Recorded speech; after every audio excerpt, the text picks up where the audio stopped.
Assalomu alaykum azizlarim. Barchangizga xayrli kun. Bizni O'zbekistonga juda ham ajoyib imkoniyat kirib kelganini kuni kecha bo'lib o'tgan akademiyadan bilishingiz mumkin. U hammamizni to'lqinlantiradigan bo'ldi. Chunki haqiqiy real hayotni bo'layotganligini, haqiqiy darib oluvchayni haqqoniy ekanligini, halol ekanligini, butun dunyo insonlarni baxtiyor qilayotganligini guvohi bo'ldik. Azizlar, hali ham o'ylab o'tiribsizmi? O'xsharmikin, o'xshamasmikin? Odamlar yo'q deb hali ham o'ylab o'tiribsizmi? Hali ham kech emas. Insonlar yo'q desa, bu o'zlariga yo'q degan bo'ladi. Kelayotgan imkoniyatga yo'q deyotgan bo'ladi. Lekin sizni ishonchingiz yuqori bo'lsa, albatta muvaffaqiyat sizni kutyapti azizlar. Muvaffaqiyat sari ildam qadamlarni tashlaylik. Bizni yo'ldan chalg'ituvchilar, fikrimizni o'zgartirmoqchi bo'lganlar yoki bo'lmasa qilayotgan ishimizga salbiy fikr bildiradiganlar albatta topiladi. Buni faqatgina ish protsessi deb qabul qiling. Ishda qanday bo'ladi? Ishda ham ba'zida kamchiliklarimiz aytilardi, ba'zida yutuqlarimiz aytilardi. Ba'zilar o'sha fikrlarimizga qo'shilishmasdan boshqa tavsiyalarni berishardi, maslahatlarni berishardi. Xuddi shunday bu darib oluvchaydagi faoliyatimiz ham ish protsessini bittasi. Biz yo'limizda albatta yo'q deydiganlar ham chiqadi, xo'p deydiganlar ham chiqadi, yoki o'ylab ko'raman deydiganlar ham chiqadi. Ну что?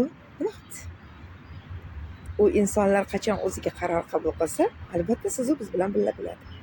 Shuning uchun biz to'g'ri yo'ldamiz azizlar. Darib oluvchay hayotingizni o'zgartiradi.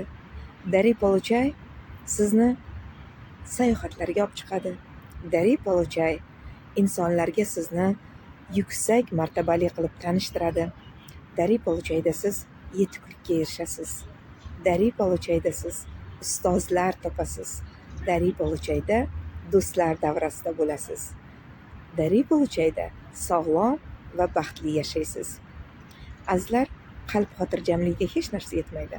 Shuning uchun darib oluvchayda qalb xotirjamligi ham bor. Birorta bir martabali, birorta bir mansabdor insondan agar so'rasangiz, mansabdan ko'ra mana shu ishda ishlashni lozim topadi. Nima uchun azizlar? Chunki siz mansabda o'tirganingizda yuragingiz doimo xavotirda bo'ladi. Bu yerda esa ko'nglingiz xotirjam bo'lasiz. Qancha pullar kelib ketadi qo'lingizga. Qanchasi kelyapti. Bexavotir olasiz u pullarni. Shaxsan o'zim rahbarlik lavozimida faoliyat yuritganimda kimdir o'zini ishini bitirish uchun sizga sovg'a beradi, pul ko'rinishida beradi, sovg'a ko'rinishida beradi. Olishga majbur bo'lasiz, chunki vaqt o'sha paytda shuni taqozo qiladi. Lekin keyin xavotirga tushasiz. Kimgadir aytmasmikin? Nimadir bo'lmasmikin? Orqamdan shikoyat qilmasmikin? Mana shunaqa xavotirlar bilan yashaganman. Lekin hozir mana darib oluvchayda misli ko'rilmagan sovg'alar, o'sha qo'limizga kelib ketayotgan imkoniyatlar, pullar, bular hech qaysi xavotirga solayotgani yo'q. Chunki bular sovg'a. Sovg'ani hamma xursand bo'lib beradi. Sovg'ani xursand bo'lib olasiz. Farqi juda ham katta azizlar.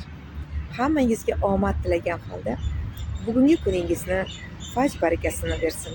Darib oluvchay hamma do'stkalari sizga muntazir. Hamma do'stkalarda oluvchi bo'ling. Sovg'alarni yomg'irday oling va atrofingizdagilarga ham shu imkoniyatlarni ilining azizlar. Hammangizni yaxshi ko'raman.